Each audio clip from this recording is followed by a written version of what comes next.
Hola a todas y a todos, soy Ricardo Lillo, coordinador del programa Reformas Procesales y Litigación de la Facultad de Derecho de la UDP, y hoy día estoy aquí con los académicos Cristian Riego y Macarena Vargas, ambos investigadores también del programa, y vamos a estar conversando sobre el proyecto de ley que crea el Servicio Nacional de Acceso a la Justicia y Defensoría de Víctimas de Delitos, que fue presentado por mensaje presidencial el 5 de enero.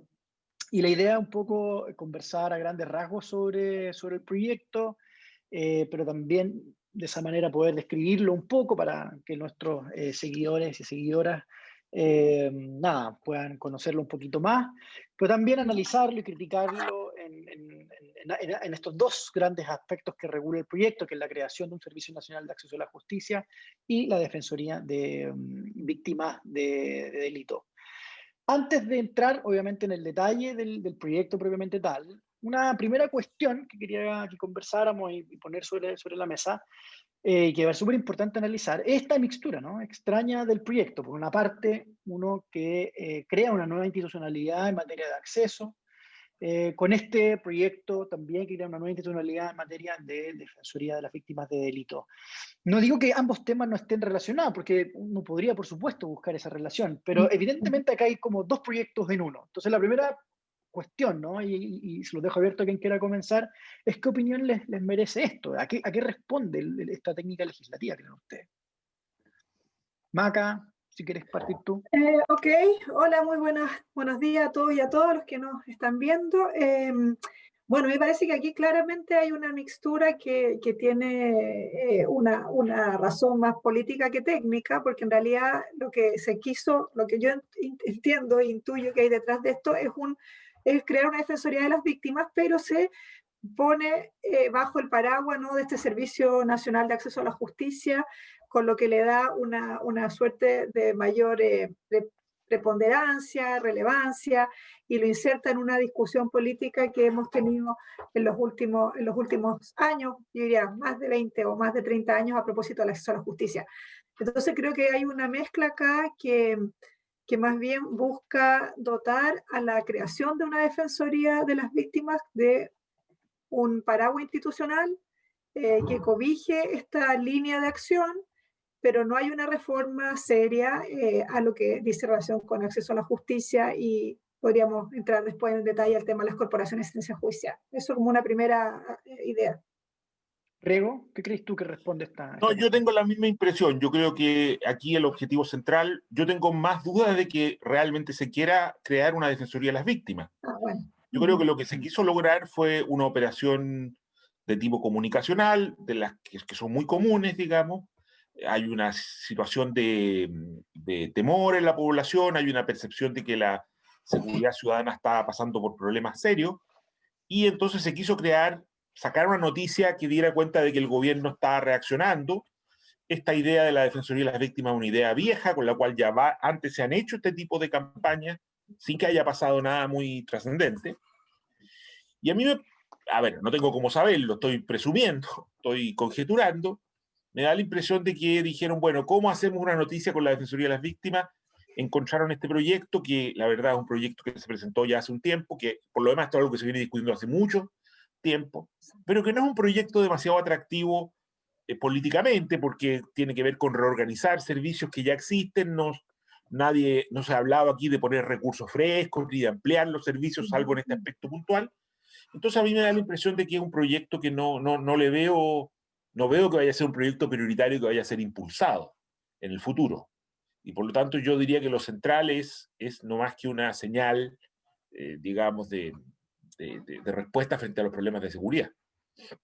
Y déjame quedarme, partamos por eso justamente, ¿no?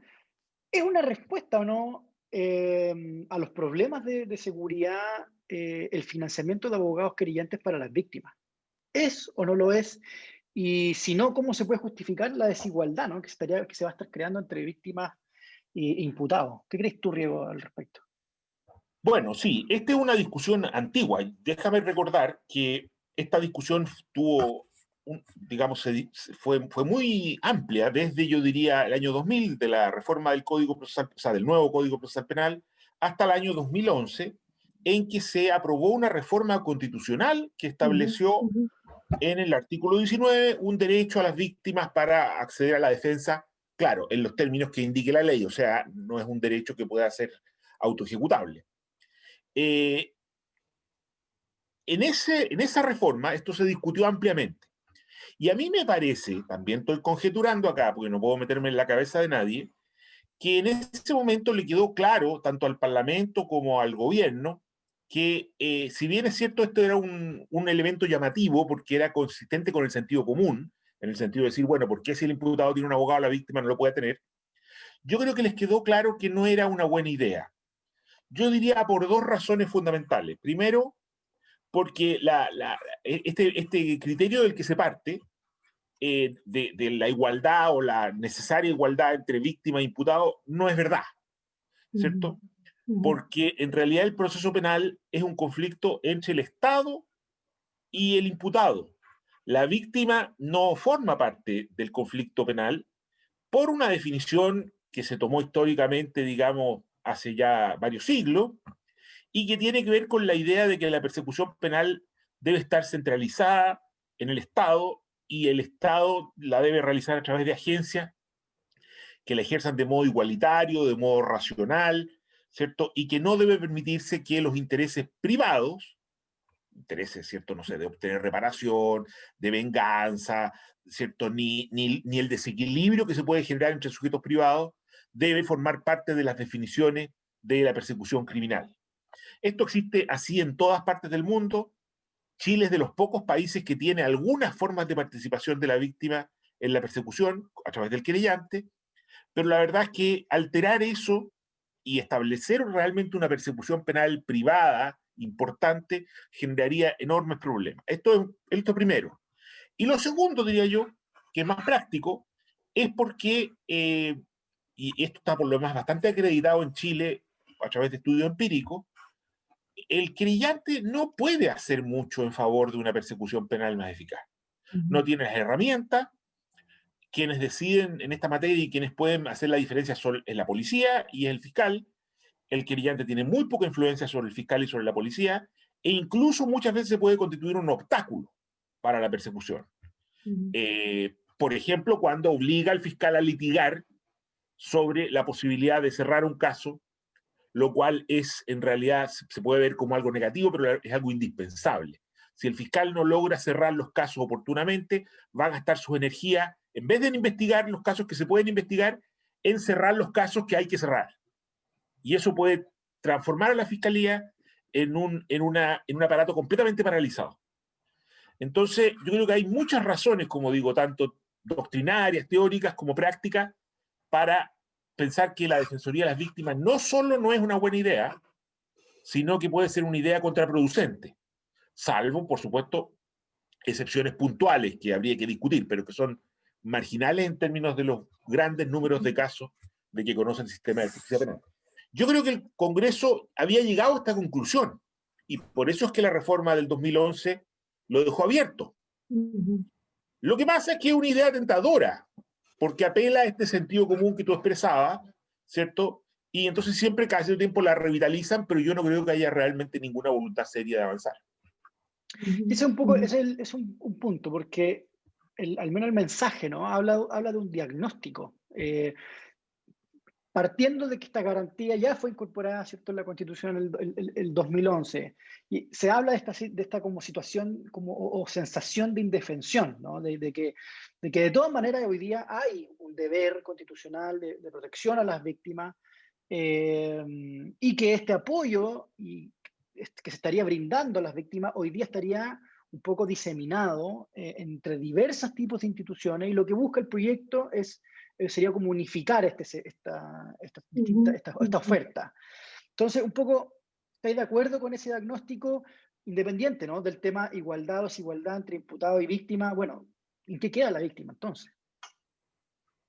A ver, no, lo que pasa es que está claro que digamos, que el tema central de la víctima, que es un gran tema, o sea, el tema de la protección de la víctima en el sistema de justicia penal, sí es un gran tema, porque la víctima sí tiene derechos y sí tiene expectativas razonables.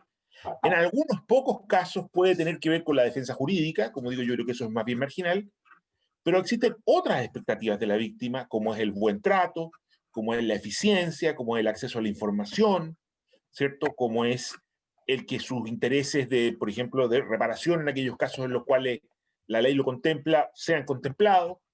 El problema es cuál es la herramienta para lograr que la víctima obtenga esos derechos.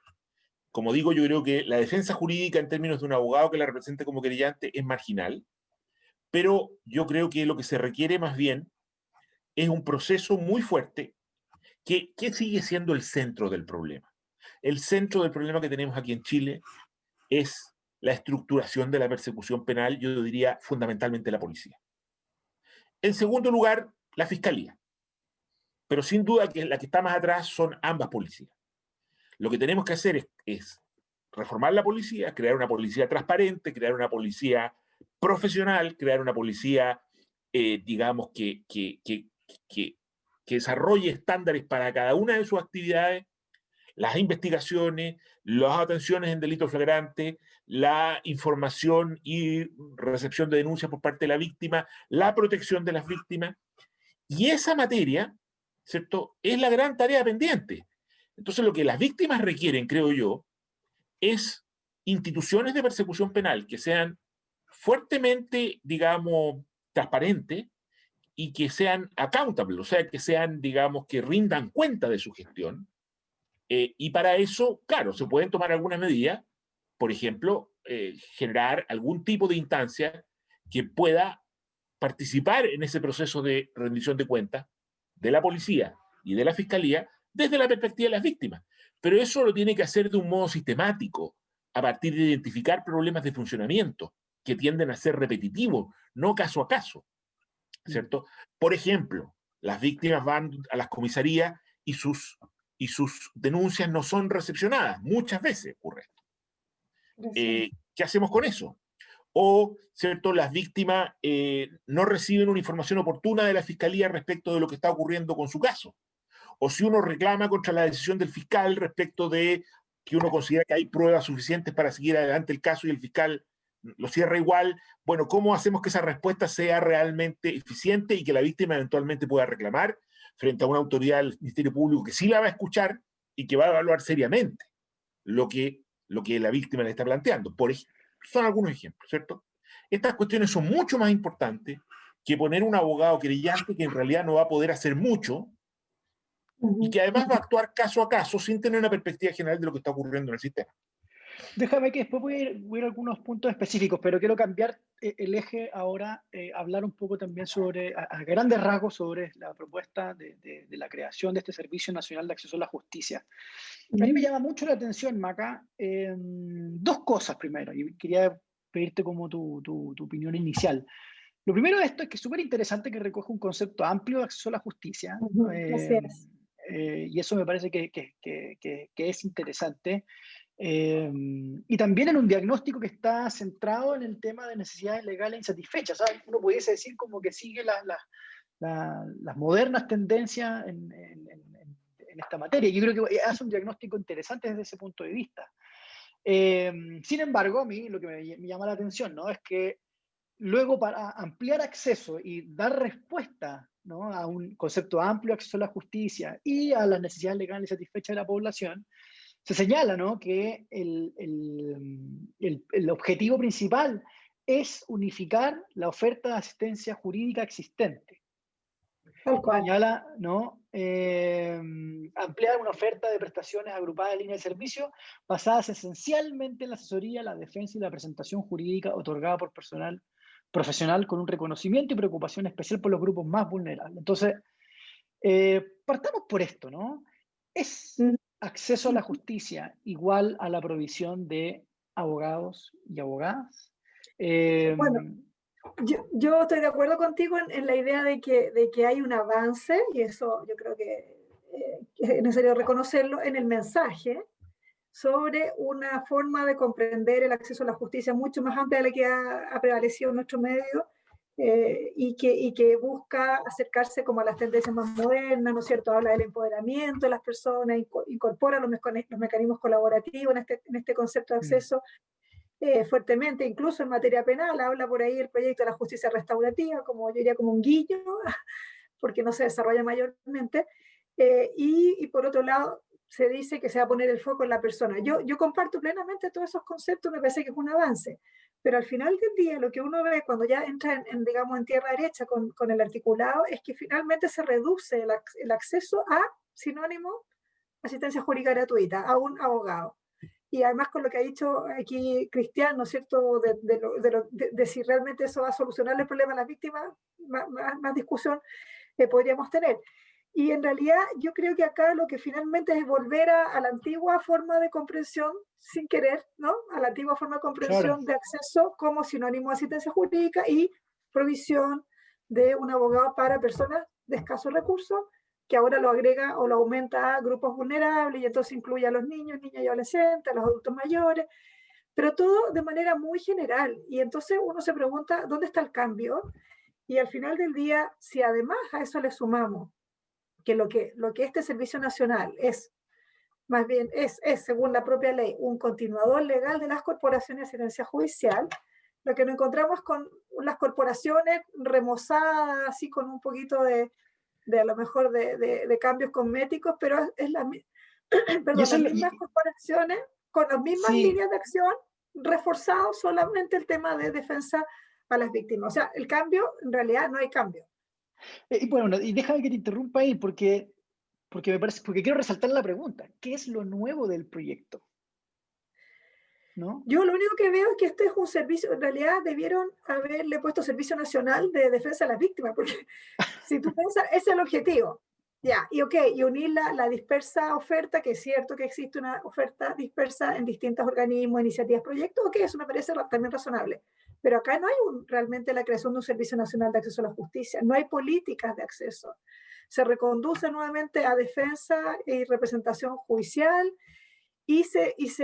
yo diría que casi se copian textuales. Yo estuve revisando la oferta de servicio de las corporaciones de defensa judicial y son exactamente lo mismo. Hoy día existe un programa Mi Abogado para niños, niñas y adolescentes, por ejemplo, en la Corporación de Defensa Judicial Metropolitana. Existe un programa del adulto mayor. Todos estos programas, bueno, desde luego un centro de atención a víctimas de delitos, y todos estos programas tienen la misma, incluso, estructura de profesionales, equipos multidisciplinarios con abogados, psicólogos, asistentes sociales, que van a dar asistencia jurídica, orientación, información y luego acompañamiento, apoyo psicológico. O sea, realmente es la misma oferta, solamente cambiamos el título de la canción y entonces creo que de alguna manera esto le hace le juega una muy mala pasada al acceso a la justicia como problema nacional, como deuda pendiente, que se dice en todos los discursos que esta es una deuda histórica y estamos todos de acuerdo, pero al final del día no estamos haciendo realmente un cambio sustantivo en esa materia. Yo creo que es como remozar lo que ya existe y nada más. Oye, déjame también ahí preguntarte sobre eso. De todas maneras, ¿cierto? Ha sido un problema que ha sido enormemente criticado, por ejemplo, en algunos capítulos del Informe Anual de Derechos Humanos del Centro de Derechos Humanos de la Facultad, hace ya algunos años. Las diferencias que existen entre los distintos, como entre la CAC Metro, ¿no? y las distintas unidades territoriales de las corporaciones de asistencia judicial, ¿no? Entonces hay un tema, ¿sí? Yo creo que eso no se puede negar, Sí, que hay un tema sí. que es importante unificar criterios, etc. El punto es, y por eso te quería que pedir la opinión en esto, que acá lo que se está haciendo, ¿no? El proyecto lo que hace es, lo que vamos a hacer es sobre todos los edificios, recursos humanos, de infraestructura, de presupuesto, van a pasar a esta nueva institucionalidad. Lo que hace el proyecto de ley es crear la cúpula, si tú quieres, de esta institucionalidad, pero el resto va a ser lo mismo y van a ser los mismos recursos de la Corporación de Asistencia Judicial. Entonces, poco acá, a mí el punto o la duda que me genera es hasta qué punto, ¿no? Esta nueva institucionalidad, por el solo hecho de ponerle una cúpula y decir ahora somos todos lo mismo, el resto, ¿no? Va a superar las críticas que se han hecho a las corporaciones de asistencia judicial. Y te lo pongo desde dos puntos de vista. Recordarás que escribimos una columna al respecto del 2018, de un informe de la Contraloría del 2018 que hizo críticas, pero demoledoras, a la CAG metropolitana, ¿no? A la CAG Metro, no solamente desde el punto de vista de la calidad del servicio, sino también de enormes problemas de gestión interno. No sé si te acuerdas de eso. Y al mismo tiempo, si es que entonces, ¿no? Vamos a poder solucionar ambos problemas, los problemas de calidad del servicio, y los temas de la práctica profesional, que también este Servicio Nacional incorpora como continuador, pero que es un punto que ha sido también tremendamente criticado para las corporaciones de asistencia judicial. ¿Qué crees tú sobre eso? Bueno, la verdad es que yo creo que este proyecto no se hace cargo de los problemas de la Corporación de Asistencia Judicial. Las corporaciones de asistencia judicial, y esto también es una discusión de largo aliento, así como Cristian decía que lo de las víctimas se venía discutiendo hace muchos años.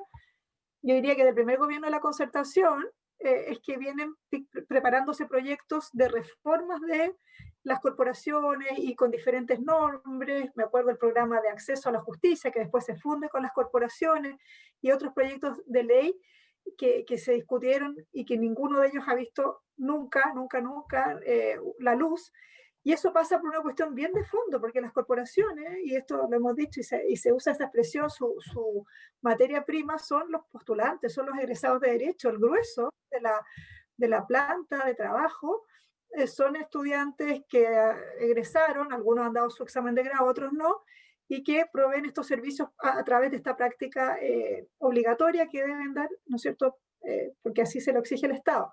Pero entonces jamás ha existido yo diría, no sé si jamás, porque puede haber habido voluntad de cambio, pero no se ha materializado en orden a profesionalizar las corporaciones. Por una parte, o sea, contar con abogados y abogadas que se hagan cargo de los casos, no simplemente abogados jefe o subjefe a cargo de un grupo de estudiantes o egresados, y además de dotarla de recursos económicos. Las corporaciones en general tienen y han tenido serios problemas para poder hacer subsistir muchos programas porque dependen en buena parte de los convenios con las municipalidades. O sea, si se abre un consultorio en una comuna determinada, eso pasa porque hay una conversación y un convenio con el alcalde, que también sabemos va rotando, y entonces ese convenio en 4 años, en 6 años más se puede caer. Entonces están sustentadas las corporaciones y su trabajo, yo diría, en bases bastante débiles, ¿no? Esta cantidad enorme de egresados y egresadas que tienen cada 6 meses, pero que rotan, y que eso ya de por sí es complicado para la continuidad del trabajo y la calidad, lo que decías tú, y además recursos económicos que son también variables y que dependen de la habilidad del director o directora para ir haciendo convenio con los municipios. Y entonces nadie le ha puesto el cascabel al gato. Si este es un tema, como te digo, yo creo que desde el primer gobierno, después de la dictadura, en que empezó a discutirse, y no ha habido una voluntad seria de modificarlo. Entonces, este proyecto, si tú lo miras tal como dijiste, mantiene exactamente la misma estructura, las mismas 4 corporaciones. Hoy día las corporaciones son 4 a nivel nacional, cambia de nombre, macrozona, algo así, pero en estricto rigor son las mismas 4 corporaciones, hace una redistribución, eso sí, regional, con las mismas funciones.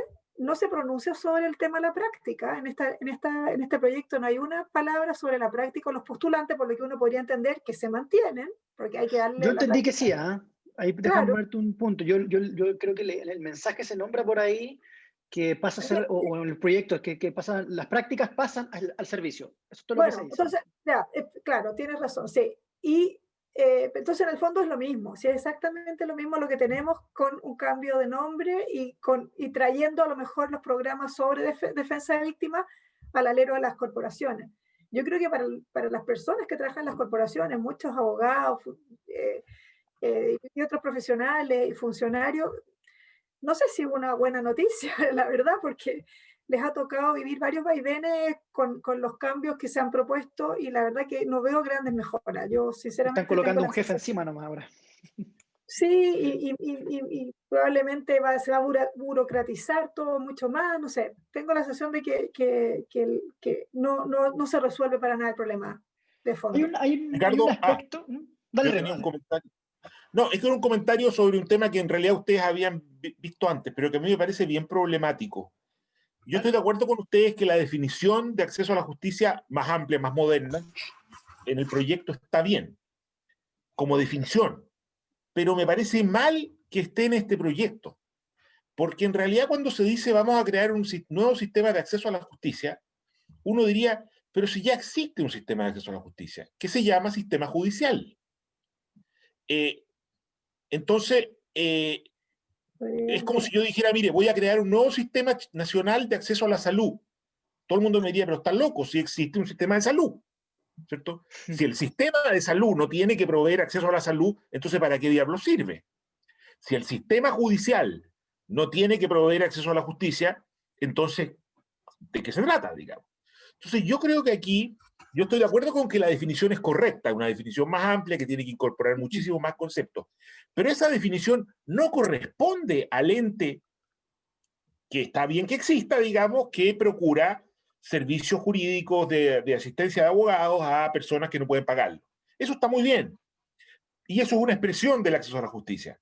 Pero en realidad lo que se requiere, en mi opinión, es redefinir el acceso a la justicia como gran propósito del sistema de justicia y de los demás órganos que colaboran con él, por ejemplo, el Ministerio de Justicia o los sistemas del aparato educativo. El problema que tenemos en Chile es que nunca se ha entendido que digámoslo así, que todo ese sistema sirva para procurar justicia a la población común y corriente.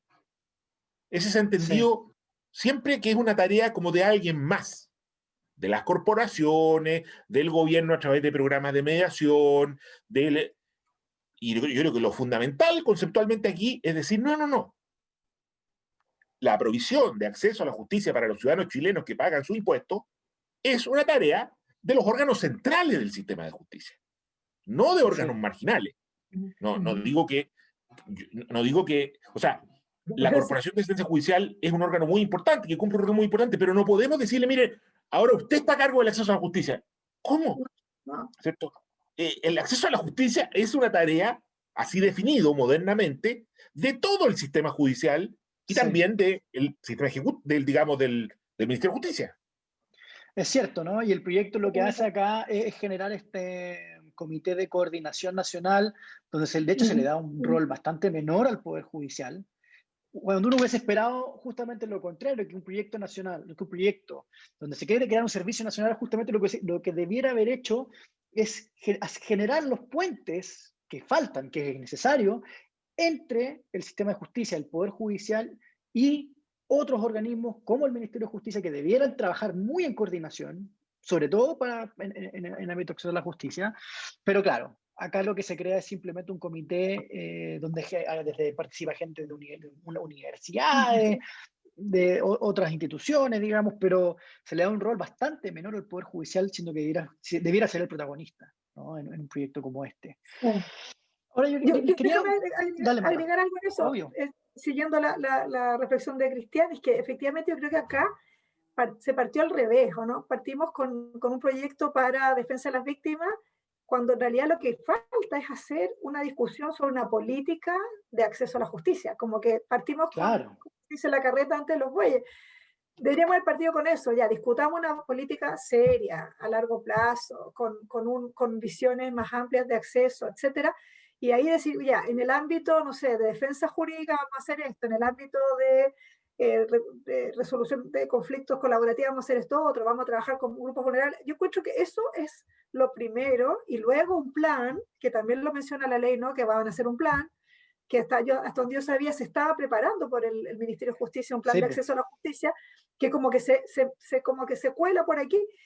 Entonces pareciera que no hay política, no hay plan, se crea este consejo para que elabore el plan. Entonces, realmente la discusión de fondo nunca la hemos tenido, si eso es el punto. Y yo comparto con Cristian, este es un problema, el acceso entendido como solo asistencia jurídica, uno, y solo para personas de escasos recursos, reduce demasiado la idea global y lo que está en el corazón del acceso, que es que todos, cualquiera de nosotros, podamos llegar el día de mañana a un tribunal y obtener una respuesta efectiva de cualquier tipo de conflicto, tengamos o no tengamos recursos económicos, seamos de grupos o no vulnerables o no, en fin, yo creo que allí está digamos, habría que retroceder para atrás y ojalá algún día el gobierno este o el que venga lo pudiera hacer, discutir una política de verdad de acceso a la justicia. Maca, y tocáis un punto en el que yo pensaba continuar, que es interesante, que es el tema de cobertura. ¿A quién se les va a prestar ambos servicios? Sí. Porque hay tanto del Servicio Nacional de Acceso a la Justicia, en los temas no penales, digamos, como en la parte del proyecto de la Defensoría de las Víctimas, hay un tema súper relevante desde el punto de vista cobertura, por cuestiones opuestas probablemente, Sí. pero igualmente problemáticas. En el Servicio Nacional de Acceso a la Justicia se señala, ¿cierto?, que para el común de las ciudadanas y ciudadanos lo que se va a dar es información y orientación. Representación solo a las personas que estén, básicamente quienes hoy día también tienen asistencia jurídica gratuita de parte de las corporaciones. O sea, pudiésemos decirlo, personas que se encuentran en posición muy, muy, muy desaventajada. Hoy día es difícil obtener la representación, ¿cierto?, de las corporaciones de asistencia judicial. Entonces, desde el punto de vista de la cobertura, el servicio de asistencia letrada es súper limitado cuando sabemos que hoy día los problemas de acceso a la justicia no son solamente los grupos vulnerables. Hoy día sabemos que, sobre todo en el ámbito no penal, sobre todo en el ámbito civil, ¿cierto? Sabemos que hoy día hay un problema enorme de la gente o de personas que se encuentran en distintos estratos sociales, ¿no? O sea, todos los temas de arriendo, pensando en la pandemia, ¿cierto? Que tú necesitas abogado para poder litigar en gran parte de esas temáticas, sino por requisito legal en la práctica para tener la esperanza de tener algún resultado positivo, ¿no? Entonces pareciera ser que la cobertura se va a seguir quedando corta en ese punto. Por otro lado, cuando tú ves la regulación de la cobertura del servicio en el proyecto de la Defensoría de las Víctimas, se señala que se le va a prestar asesoría letrada a todas las personas, con énfasis en ciertos tipos de delitos, pero asistencia letrada para todas y todos. Entonces, y esto último, ¿no? Cuando uno ve un poco la literatura en el ámbito comparado, todos los servicios de legal aid, ¿no?, en UK han venido contrayéndose porque por problemas presupuestarios, o tú tenés que mejorar, combatir la pandemia, o tenés que mejorar la educación, etcétera, este tipo de servicios son los que primero están cortando en el fondo, y eso ha llevado a que estos países empiecen a buscar formas súper o más innovadoras. Primero, restringir el servicio a algunos temas en particular y buscar otras formas innovadoras de representación o por ejemplo, de comparecer personalmente sin abogado y abogado y cómo se apoya a esa gente, ¿no? Uso de tecnología, ¿no? Pero acá se apuesta por eso. Entonces, les dejo a los dos si quieren comentar lo que ustedes quieran, digamos. Pero yo veo un tema en la cobertura, tanto en el tema no penal como en el ámbito penal, por motivos distintos, pero igualmente problemáticos. Dale, Cristian, tú, porque... Dale, Riego. Bueno, sí, yo estoy totalmente de acuerdo contigo. Yo creo que aquí se requiere mucha más imaginación y mucha más perspectiva para lo que volvemos, para discutir una real política de acceso a la justicia e ir superando los problemas. Yo creo que algunas cosas se han avanzado importantemente, pero hay otras que están muy atrasadas. En relación a lo que dices tú de la cobertura, yo creo que efectivamente pensar que el Estado chileno va a poder seguir expandiendo la prestación de servicios profesionales financiados con cargo al gobierno, digamos, es irrealista. Tal como tú lo dices, en el mundo mucho más desarrollado, países mucho más ricos, eso más bien se está restringiendo que ampliando. Y yo creo que ahí un gobierno, ¿cierto? Una de las cosas que necesitamos, digamos, abordar en esta política de acceso a la justicia es la mejora del funcionamiento del sistema de servicios legales. O sea, en Chile lo que sobran son abogados, ¿cierto? Y facultades de derecho que están produciendo cada día más número de abogados. Muchos de estos abogados probablemente están dispuestos a trabajar por sumas, digamos, relativamente modestas de dinero, si eso les permitiera poder, digamos, vivir de eso. Y sin embargo tenemos un mercado súper salvaje, súper poco transparente.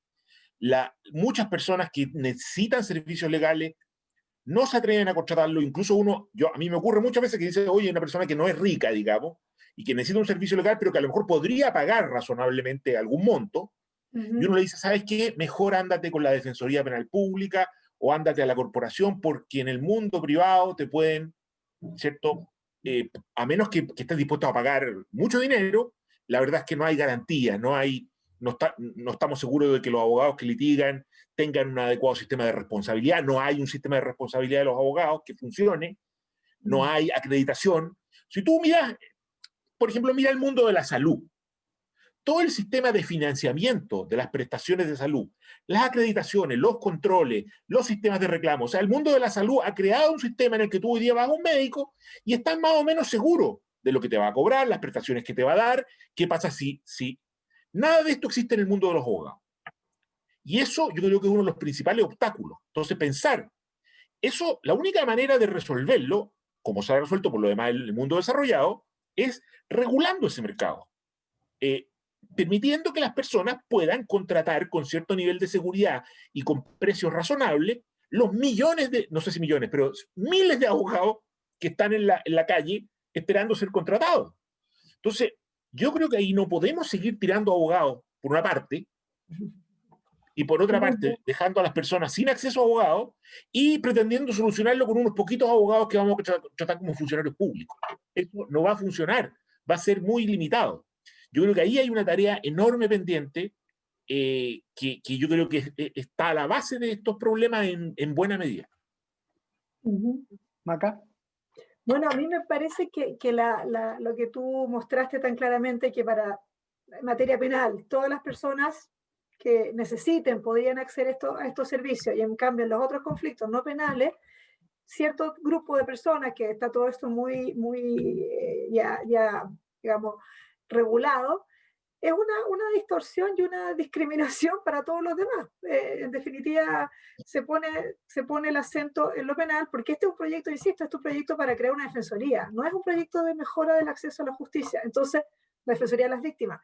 Entonces, claro, es una manera o sea, explica esa decisión, lo que a mí me parece que es completamente incorrecto, porque o todos o ninguno, o todos, o se focaliza para todos. Pero claro, aquí hay una señal política que se quiere dar. Si al final del día este es un proyecto que hay que leerlo en clave política. Todos pueden venir y todos los vamos a atender, y me parecería que eso sería lo óptimo en todo tipo de conflictos. O sea, hacia allá deberíamos llegar, pero como dice Cristian, tenemos problemas de mercado y además económicos para sustentar un servicio de esta envergadura que ojalá pudiera cubrir todas estas necesidades y a distintos tipos de usuarios, porque es cierto, la focalización que tienen las corporaciones, voy a referirme solo a ello primero, deja fuera un montón de personas que tienen problemas o necesidades legales insatisfechas y que no pueden acceder a ello vía, digamos, pagando los honorarios de un abogado particular, una abogada particular, y entonces quedan fuera de esta provisión de servicios. Lo ideal sería que todos ellos pudieran tener, al mínimamente, o a lo mejor una primera orientación y tal vez, y ojalá la representación si es necesario, pero también otra oferta de otros servicios. Entonces, vuelvo a insistir en la idea, esto finalmente siempre termina reconduciéndose. Asistencia jurídica gratuita para personas con problemas económicos que no pueden solventar por sí mismos, una defensa, y que al final del día se deja fuera una gama importante de otros servicios que se podrían incluir. Yo creo que acá hay otros mecanismos, además de los mecanismos alternativos, colaborativos, también todas las acciones de clase. Esto se viene discutiendo, tú lo sabes, Ricardo, desde hace muchos años. Ese es otro mecanismo de mejora del acceso a la justicia, que en Estados Unidos y en otros países, usted lo sabe mejor que yo, se aplica y permite que grupos importantes de personas logren obtener una respuesta del sistema judicial. Y así como eso, podríamos pensar en muchas otras cuestiones, pero está todo atomizado, está todo muy en esta lógica de solo los abogados logramos resolver los conflictos, cuando hay muchas otras instancias. Todo lo que es la prevención, esa es otra área que nunca nos hemos metido mucho, prevención de conflictos, y que sí está en la literatura especializada muy desarrollado, sería un gran aporte en estas materias. Estoy de acuerdo. Oye, bueno, se nos está acabando un poco el tiempo para que no nos pasemos de la duración que teníamos presupuestada. Algunas palabras de cierre, que les doy la palabra para que, para que vayan cerrando sus ideas o algo que les haya quedado pendiente. A mí lo que me queda es que se sigue con la misma tendencia de los 90 de brindar acceso mediante asistencia letrada. Para variar en lo discursivo hay cuestiones interesantes, pero cuando eso se baja a una propuesta en concreto se cae 100%. Yo también sabía esto del Plan Nacional de Acceso a la Justicia que se estuvo trabajando todo el año pasado y llama la atención que se haya terminado en esto. Entonces, me parece hasta qué punto hay aquí como un apresuramiento y que puede ser evidencia o un antecedente más para que apunta a lo que ambos han dicho, que este es un proyecto que hay que verlo en clave política, ¿no? Que tal vez que la premura de haberlo presentado para tener un titular, ¿no? haya conjugado en contra de que lo único que se pudo terminar en papel en la regulación fue lo obvio, lo que se sabe, lo que se viene haciendo hace mucho tiempo. El problema de eso es que juega súper en contra para el acceso a la justicia y sobre todo para que ideas más innovadoras puedan quedar también en una institucionalidad nueva o que permita por lo menos reformar y fortalecer el sistema de justicia en su conjunto. Riego, palabras de cierre. Mira, yo creo que a nuestra política le está costando mucho encarar problemas de modernización que nuestro país está enfrentando, dado su nivel de desarrollo, y que condicionan radicalmente la posibilidad de seguir avanzando. La política no los está enfrentando, hay muchos intereses, es difícil hacerlo, pero es inevitable, creo yo, y en cambio está prefiriendo estas medidas de corto plazo, con poca imaginación. En este caso yo creo que son dos las grandes tareas que tiene por delante la política y que, como digo, no está siendo capaz de enfrentar. Uno es la modernización de las policías, ahí está el gran problema de la seguridad, de la respuesta, digamos. Sin las policías más profesionales y más modernas no hay posibilidad de que las víctimas mejoren su condición, porque ese es el organismo que realmente puede hacer una diferencia en este momento. Y en el otro lado, una real modernización del conjunto del sistema de provisión de servicios legales, judiciales, jurídicos, digamos, que está bastante colapsado, ¿cierto? Y es cosa de ver nomás, ¿cierto?, los problemas de empleo, de esta enorme cantidad de nuevas facultades de derecho, los problemas de no funcionamiento de la justicia civil, por poner solo un ejemplo, una justicia que está básicamente colapsada, digamos, que ahora en la pandemia ha mostrado que no funciona prácticamente o muy mínimamente.